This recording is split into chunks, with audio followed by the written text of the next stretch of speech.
The story unveils itself upon the fertile river grounds, in which the whitetail deer roams through the fields of lush alfalfa and milo. These deer are one of the most sought-after big game animals of North America. Perhaps it's because the animal is one of the most magnificent creatures one can encounter in the wild. The deer itself becomes a sickness that spreads through the minds of millions of people. It is a disease like no other, and drives many men to a type of insanity that compels them to do absolutely strange things. And with the arrival of summer, the obsession with finding and knowing every single deer in the area often reveals giant whitetails. Only the true whitetail hunter knows the laboring hours put into this game. It is something far more than just a simple story one shares with family and friends. It's a lifetime of dedication that will teach one to overcome the lowest of lows and to cherish the highest of highs.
Just got to the ranch that we've been hunting the past few years. It's quite an outstanding ranch. It really holds a abundance of wildlife, whether it's whitetail deer, mule deer.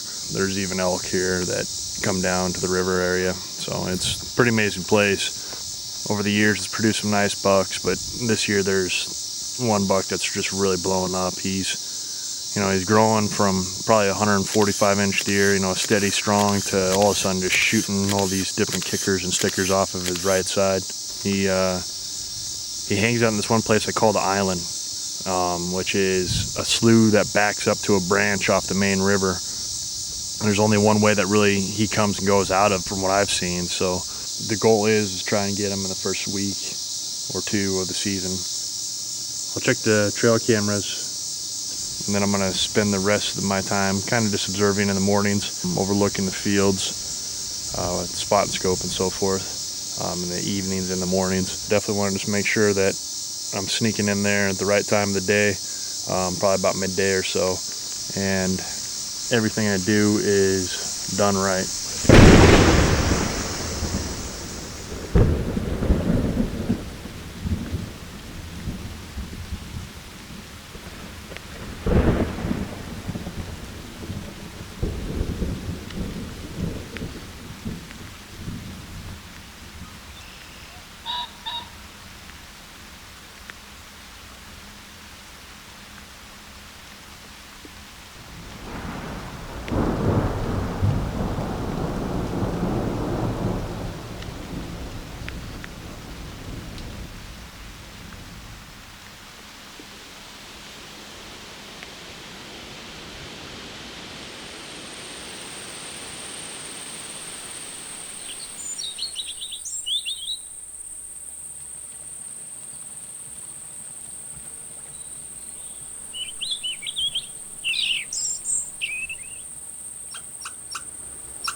He's a giant. Gosh.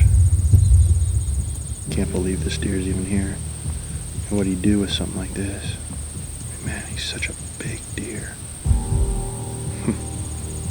Yeah, so definitely going to be in here between 11 and 1 o'clock on opening morning.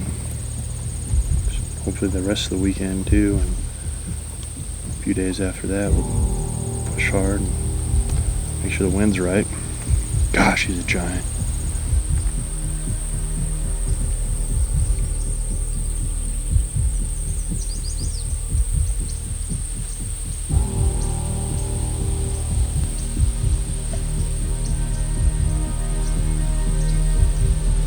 Find where this buck is coming from. I think he's bedding over here somewhere.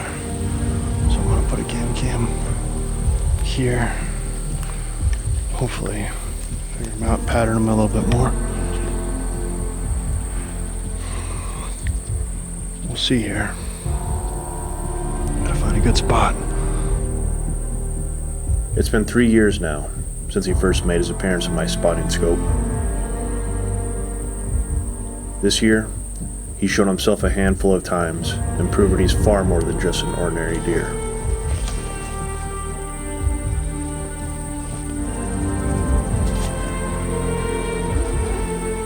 Something about him seems exceptionally different. Perhaps it's the years I've watched him grow, or the fact that he's able to disappear entirely during the season. Either way, he's simply the largest whitetail I've ever seen. It's not often that you see a deer grow to this caliber of an animal. Most are killed in the first few years of their life, and with disease, mountain lions, and bears around, I can only depend on luck and a handful of knowledge. This may be the year in which I finally have an encounter that will put him within range of my bow.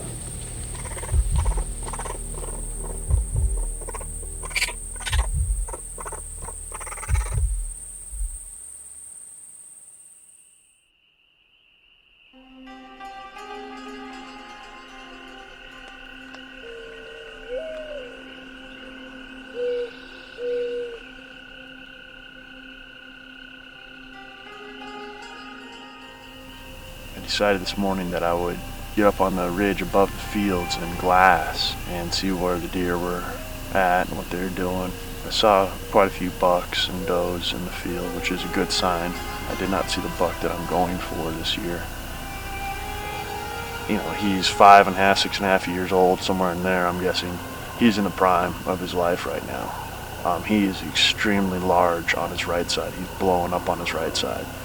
Looks like he has a triple main beam. Got some great pictures of him off the trail cameras this year. I've been watching him a little bit in the fields throughout the summer. Basically, I want to try and get in on him as early as possible. The first few days are the best opportunity for him before he starts changing his summer patterns. And so today, I have a few hours, about 4 or 5 hours here. I'm going to just sit and hang out. We're going to get after it here in a little bit, and hopefully we can kill him.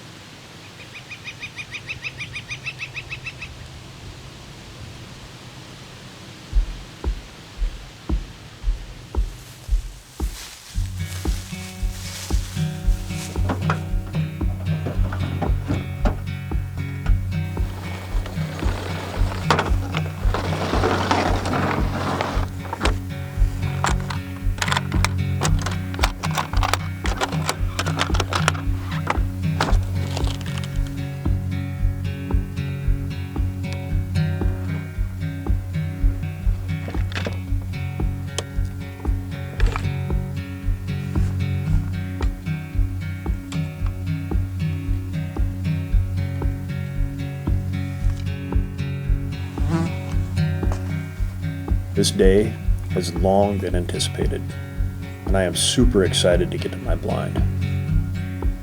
I've gone through every possible scenario of this season, over and over in my mind, but just the simplest mistake could ruin everything. I know he's bedding in the island, using only one travel corridor to move to and from the field. I need to take my time and use the river. It will help mask my noise and hide my approach. It's all a matter of utilizing the wind to my advantage and getting to my blind without disturbing him in the process. The wind is perfect and should hold for the rest of the evening, and if my plan unfolds correctly, this will be one of my greatest accomplishments as a bow hunter.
about 2 o'clock in the afternoon.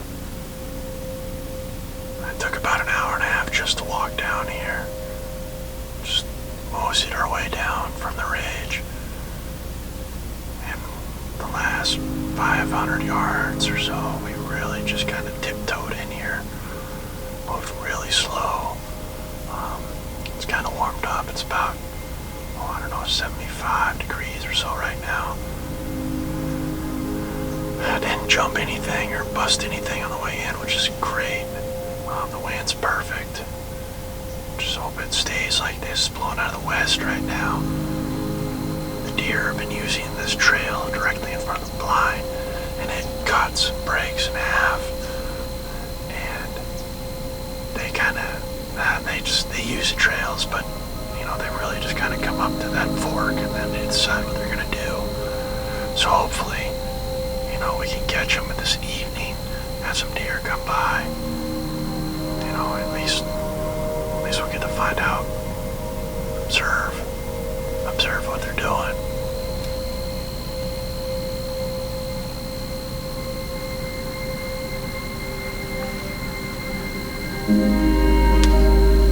Still coming in.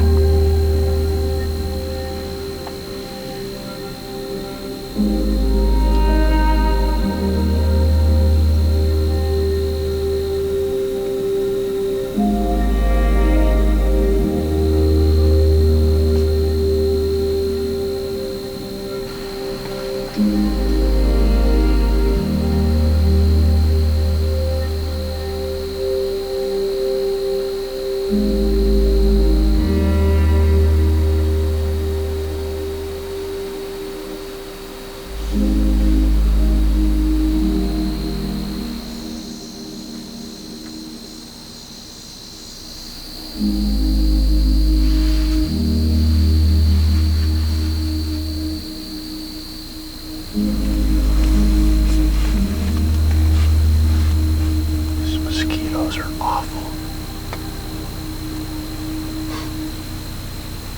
Need a breeze to pick up. Blow right into her face. Get these mosquitoes out of here. Here it comes. Come on, stay the rest of the evening.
Marginal shot, man. I don't know, he's straight on, but that's all I had. I had a little window on the thistles there, so I just took it. I mean, he was so close, and that rage has a huge cut diameter.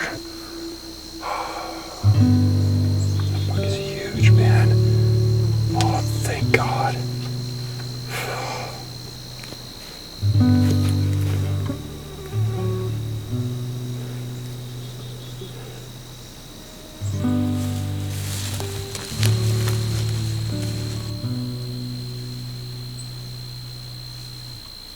There's not much blood. A few drops here and there, but I know the shot was straight in. Had to have penetrated at least one lung. We've actually lost the blood trail. And we're just gonna kind of keep weaving through everything until we find them.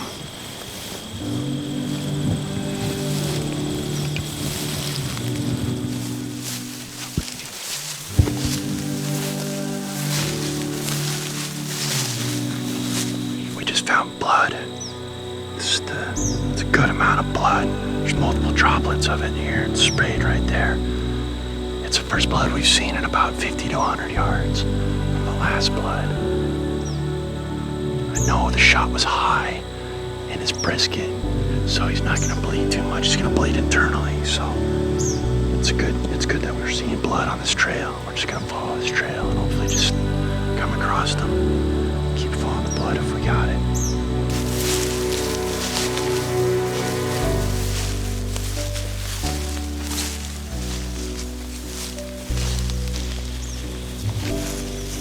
There's blood here.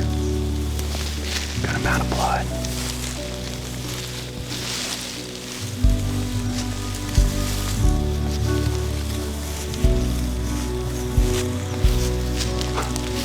He's right here. He's right there. Yes. Yes.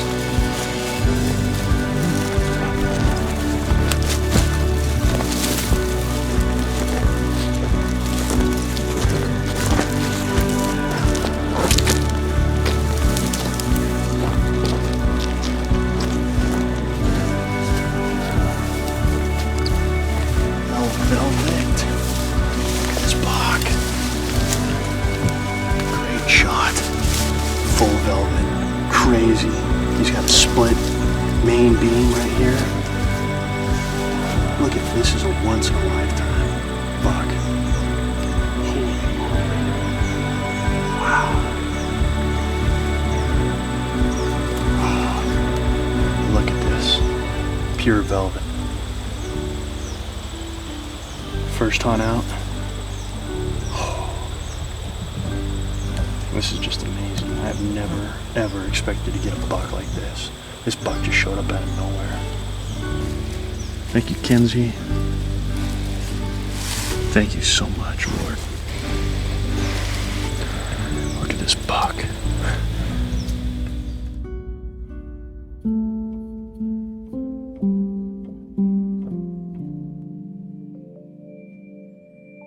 It is true that all stories come to an end. Some end with tragedy or a sense of accomplishment, while others seem to drag on for years until they wither away with time itself.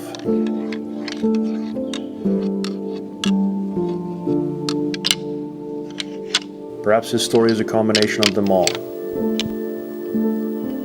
With the loss of life from an incredible animal, it is sad, though his body will feed my family, and therefore it is filled with joy.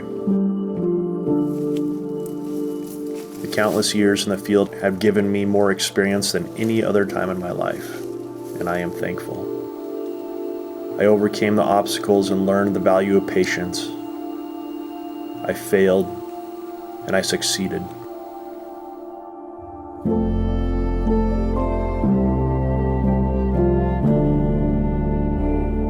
When the weather turned harsh, I felt compassion for the animals as they struggled to live. I watched as they prevailed, and I envy their very existence still today.